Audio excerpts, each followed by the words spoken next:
Yağış damcıları senin adın düşür yine geceme. Ay kız mən seni gözləyərəm yağışda. Küçələr islanar gecenin baxışında. Soyuq külək toxunar yenə əllərimə. Senin yokluğun danışar sessizliğimde. Pencereme değen damlalar kimi sen. Gelirsen yüreğe sonra gizlenirsen.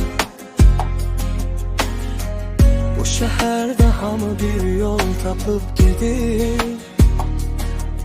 Ben ise senin küçende itip kalıram.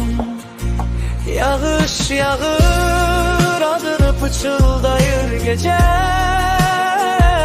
Sensiz yüreğim yine düşür kedere.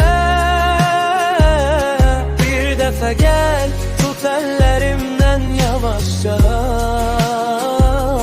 Ben seni gözleyerem yine yağışta. Yağış sesi karışıp hatirelere. Senin gülüşün dönür köhne nəğmelere. Geden getdirirler ama bilmirler. Bazı sevgiler yaşayır sessizliklerde. Kafenin önünden yine geçtim bugün. Seninle güldüğüm o yerler çok yorun. Bir mahnı seslendi uzak bir maşından. Adın düştü yine kırılmış yadıma. Gece saat 3'te küçeler bomboştu. Yüreğimde senden kalan iz çoktur. Ben her damlada seni aktarıram. Yağış yağdıkça sana yakınlaşıram. Belki bir gün bu yağış dayanacak.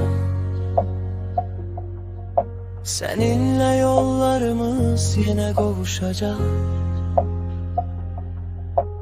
O vakta kadar bu şehrin altında